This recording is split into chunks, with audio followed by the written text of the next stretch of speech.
2011 में ह्यू होवे ने वूल नाम की एक शॉर्ट स्टोरी लिखी थी जो इतनी पॉपुलर हो गई कि उसके ऊपर उन्होंने अपनी पहली नॉवल लिखी। पर उसका सीक्वल शिफ्ट और डस्ट भी आए, साथ में कुछ और शॉर्ट स्टोरीज भी लिखी गईं। 2012 में वूल पर एक मूवी बनाने का प्लान था जिसमें रिडली प्रोड्यूसर होते, लेकिन ये प्रोजेक्ट आगे नहीं बढ़ा। फिर 2021 में फाइनली एप्पल टीवी पर इसके ऊपर एक शो डेवलप होने लगा जिसमें ग्राहम योस्ट शो रनर बने। जब 2023 में साइलो का पहला सीजन आया तो एकदम धमाका हो गया। शो ने फौरन ही लोगों का अटेंशन अपनी तरफ खींच लिया।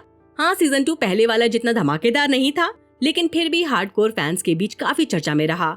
साइलो की लीड एक्ट्रेस रेबेका ने पहले ही बता दिया था कि फाइनल 2 सीजन्स एक साथ शूट हो रहे हैं, पर फिर भी उनके आने में टाइम लगेगा। इस इंतजार को थोड़ा कम करने के लिए हुलू पैराडाइज आ गया, जो 2025 की सबसे पॉपुलर सीरीज बन चुकी है।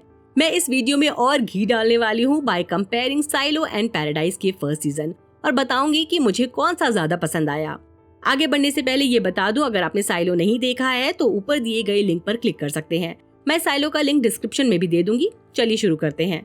साइलो और पैराडाइज की सबसे बड़ी सिमिलैरिटी ये है कि दोनों शोज में अर्थ में जिंदगी मिटा देने वाला इवेंट हो चुका है, जिस वजह से इंसान बड़े बड़े अंडरग्राउंड बंकर में पनाह लेने पर मजबूर हो गए। एप्पल टीवी के साइलो में एक सिलेंड्रिकल सिटी है जिसमें रेजिडेंशियल क्वार्टर्स और अलग अलग डिपार्टमेंट्स अलग फ्लोर पर बने हैं। सब कुछ एक ही बड़ी सीढ़ियों से कनेक्टेड है, कोई एलिवेटर या दूसरी मॉडर्न ट्रांसपोर्टेशन फैसिलिटी नहीं है। मतलब अगर हमें एक फ्लोर से दूसरे फ्लोर जाना हो तो बस सीढ़ियां चढ़नी या उतरनी पड़ेंगी। वहीं हुलू के पैराडाइज में एक प्रॉपर अंडरग्राउंड शहर दिखाया गया है जिसमें हर तरह के मॉडर्न गैजेट्स और व्हीकल्स मौजूद हैं। एक और बड़ा डिफरेंस ये है कि साइलो में एक कैमरा का लाइव फीड दिखाया जाता है जो लोगों को ये याद दिलाता है कि बाहर की दुनिया कितनी खतरनाक हो चुकी है, ताकि लोग साइलो से भागने की न सोचें। दूसरी तरफ पैराडाइज, जो सिटी का नाम भी है, एक आर्टिफिशियल डोम शेप्ड आसमान यूज करता है जो वहाँ के लोगों को ये इल्यूजन देता है कि वो अभी भी एक रियल वर्ल्ड में रह रहे हैं। साइलो के लोग जो पानी और हवा यूज कर रहे हैं उसका असली सोर्स एक मिस्ट्री है। ये लोग 140 साल से अंडरग्राउंड साइलो में जी रहे हैं, लेकिन ये एग्जैक्टली नहीं पता कि ये रिसोर्सेज कहाँ से आ रहे हैं। बस इतना मालूम है कि एक जनरेटर है जो सब कुछ चलाए रखता है, खासकर फार्मिंग डिवीजन को, जो सबको खाना प्रोवाइड करता है। लेकिन क्योंकि साइलो के लोग कभी भी धूप नहीं देखते, तो शायद ये लोग किसी तरह के सप्लीमेंट से विटामिन डी या और एसेंशियल न्यूट्रिएंट्स लेते होंगे। वहीं पैराडाइज में एक आर्टिफिशियल सूरज है जो पूरे सिटी को एक नेचुरल एनवायरनमेंट का फील देता है। यहाँ एक पूरी टीम है जो एयर प्यूरिफायर्स को मेंटेन करती है ताकि लोग जिंदा रहें। शो ये एग्जैक्टली नहीं बताता कि पानी और खाना कैसे प्रोड्यूस होता है, लेकिन क्योंकि बाहर की दुनिया पूरी तरह फ्लडेड है, हो सकता है कोई एडवांस फिल्टरेशन सिस्टम हो जो पानी को प्यूरिफाइड करे। और खाना फार्मिंग से आता होगा, शायद हाइड्रोफोनिक या आर्टिफिशियल खेती का यूज किया जा रहा हो। इलेक्ट्रिसिटी का भी बड़ा सवाल है। दोनों शोज में ये क्लियर नहीं है कि पावर सप्लाई एग्जैक्टली कैसे मेंटेन हो रही है। पैराडाइज में अथॉरिटीज झूठ बोलती हैं कि उनके पास वेपन छुपाने की जगह है, लेकिन असल में ये सिर्फ एक धमकी होती है। दूसरी तरफ साइलो में ये कन्फर्म है कि रेडर्स, जो जुडिशियल का मिलिट्री विंग है, उसके पास हर तरह के वेपन्स और बारूद अवेलेबल हैं। तो पावर डायनेमिक्स दोनों जगह अलग है। एक जगह ब्लफ चल रहा है और दूसरी जगह प्रॉपर मिलिट्री कंट्रोल है। साइलो का क्लास सिस्टम उसकी वर्टिकलिटी की वजह से बना है, या फिर इंसानों की आदत ही ऐसी है कि वो हर जगह क्लासेस डिवाइड कर लेते हैं। ये डिसाइड करना व्यूअर्स पर छोड़ दिया गया है। पर एक बात क्लियर है, साइलो में एक प्रॉपर क्लास हायरार्की है।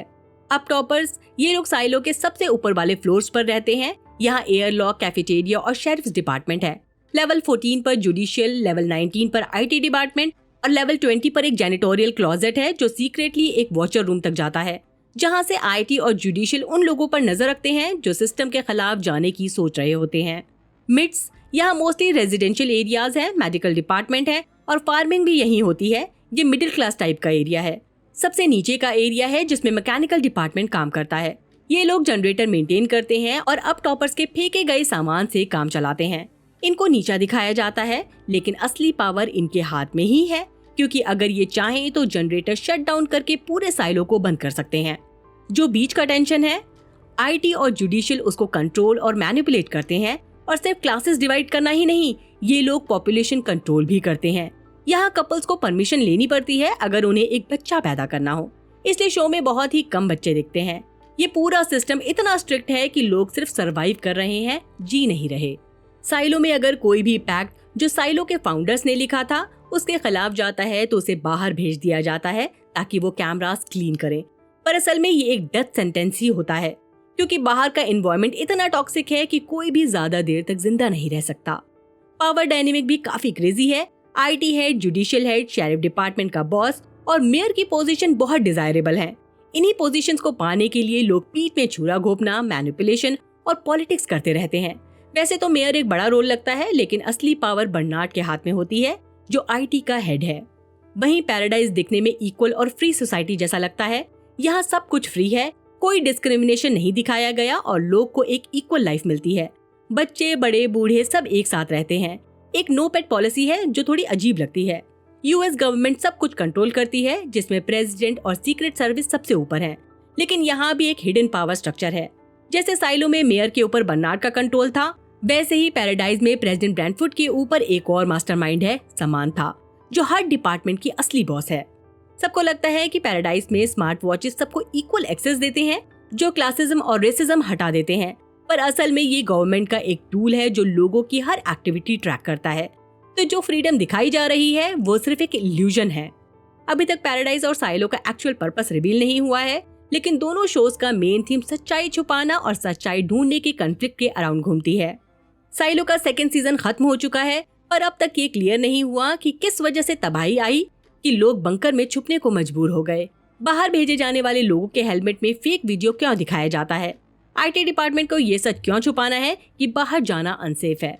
लेकिन एक चीज क्लियर है, साइलो के अंदर दो फैक्शन बन चुके हैं। एक साइड वो लोग हैं जो सच ढूंढना चाहते हैं, अपने पास्ट, प्रेजेंट और फ्यूचर को समझना चाहते हैं, लेकिन उन्हें ट्रेटर्स कहकर दबाया जा रहा है।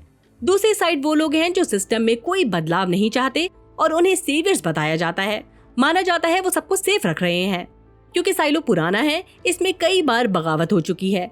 हर बार लोग एयरलॉक ब्रीच करने की कोशिश करते हैं ताकि वो खुद अपनी आंखों से बाहर की दुनिया देख सकें, बिना आईटी और जुडिशियल की मैनिपुलेटेड कहानियों को आंख बंद करके माने।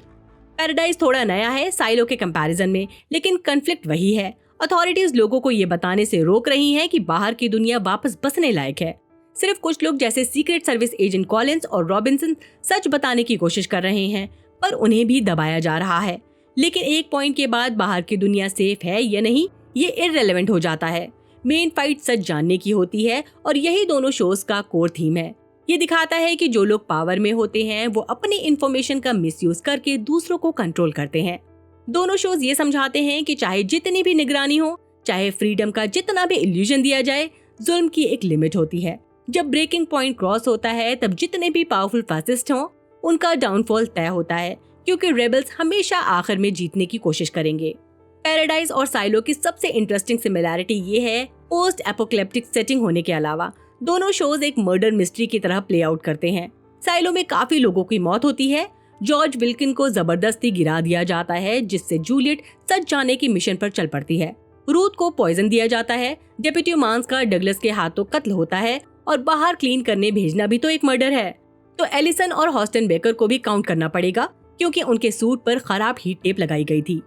ये तो बस सरफेस लेवल डेथ है, और भी काफी लोग मारे जाते हैं। इसी वजह से जूलियट और उसके अलाइज का मेन मिशन ये बन जाता है कि ये खून किसने और क्यों करवाया, और मरने से पहले विक्टिम ने कोई सीक्रेट मैसेज छोड़ा था या नहीं। हुलू के पैराडाइज शो की बात करें तो शुरू होते ही प्रेसिडेंट ब्रैडफोर्ड की मौत हो जाती है, जो कॉलिंस को इन्वेस्टिगेशन शुरू करने पर मजबूर करती है। जो साइंटिस्ट और एक्सपर्ट डोम के बाहर भेजे जाते हैं, उन्हें बिली मार डालता है। उसके बाद एजेंट बिली को जहर देकर मार दिया जाता है। लेकिन बिली और ये साइंटिस्ट अपनी मौत का कोई क्लियर क्लू नहीं छोड़ते। पता ही नहीं चलता कि उन्हें क्यों मारा गया। लेकिन ब्रैडफोर्ड पहले ही समझ गया था कि उनकी जान भी खतरे में है। मुझे नहीं पता कि ब्रैडफोर्ड को पहले से यकीन था कि कॉलिंस सच उगलवाने की कोशिश करेगा या नहीं, लेकिन कॉलिंस अपनी ड्यूटी और ब्रैडफोर्ड की इज्जत की वजह से ये जिम्मेदारी उठाता है। अगर स्टोरी टेलिंग स्टाइल देखें तो साइलो की कहानी सिंपल और लीनियर है, जिसमें ट्रेडिशनल फ्लैशबैक्स दिखाए गए हैं। पैराडाइज थोड़ा हटके है। ये मल्टीपल पर्सपेक्टिव्स वाली कहानी ये एक ही इवेंट के अलग अलग वर्जन्स दिखाता है, जिसमें हर सीन को अलग अलग लोगों के नजरिए से दिखाया जाता है। मर्डर मिस्ट्री एंगल के अलावा दोनों शो साई-फाई को रियलिस्टिक तरीके से एक्सप्लोर करते हैं। हाँ, कुछ चीजें ओवर द टॉप लग सकती हैं, लेकिन कभी भी इतनी नहीं होती कि कहानी का फोकस इन्वेस्टिगेशन और सेक्रेसी से हट जाए, जो कि इन शोज का मेन पॉइंट है। अब बात करते हैं, paradise is better than silo. अगर पर्सनल चॉइस की बात करें तो मुझे पैराडाइज थोड़ा ज्यादा पसंद आया साइलो से, बस थोड़ा सा। दोनों शोज का प्रोडक्शन हाई वैल्यू है और इनका कास्ट भी कमाल का है। कहानी भी ह्यूमैनिटी और एनवायरनमेंट पर रेलेवेंट चीजें बोलती है। मान लेते हैं कि एप्पल टीवी के साइलो में ऑडियंस को ये दिखाना कि कैरेक्टर्स एक एक्चुअल साइलो में है काफी चैलेंजिंग रहा होगा। सेट डिजाइन और वीएफएक्स के मामले में काफी मेहनत लगी होगी। वहीं पैराडाइज में ये थोड़ा आसान था क्योंकि वो एक टाउन जैसा लगता है जो कभी कभी सिर्फ इशारा देता है कि वो एक आर्टिफिशियल डोम के अंदर है। लेकिन मुझे पैराडाइज के कैरेक्टर ज्यादा पसंद आए क्योंकि मल्टीपल पर्सपेक्टिव्स वाली कहानी, ये एक ही इवेंट के अलग अलग वर्जन से हर कैरेक्टर्स को डेप्थ मिलती है। जब भी एक एपिसोड खत्म होता है मुझे और ज्यादा जानना होता है कि ये लोग कौन है। साइलो में ऐसा लगता है कि सिर्फ सच तक पहुंचने के लिए कैरेक्टर्स को समझना जरूरी है, लेकिन पैराडाइज में कैरेक्टर्स ही कहानी का हाईलाइट लगते हैं। और जो चीज पैराडाइज को साइलो से एच देती है वो है इसकी डायलॉग राइटिंग। बहुत नेचुरल और इंगेजिंग है और स्क्रीन से नजर हटाने का मन ही नहीं करता। हाँ, पैराडाइज उतना पॉपुलर नहीं है जितना साइलो है और शायद उतने सीजन भी न मिले जितने साइलो को मिल रहे हैं, लेकिन अगर मिलते हैं तो मुझे खुशी होगी। इसी के साथ ये वीडियो यहीं खत्म होता है। मेरा वीडियो आपको कैसा लगा कमेंट सेक्शन में जरूर बताएं। अगर पसंद आया तो लाइक करें, चैनल को सब्सक्राइब करना ना भूलें और साथ ही बेल आइकन भी दबा दें वरना आपको नोटिफिकेशन नहीं मिलेगी। और हाँ, अगर आप फिल्मी स्टोरी बॉक्स को सपोर्ट करना चाहते हैं तो एड्स बिना स्किप किए देखें। बाय, अपना ख्याल रखिए।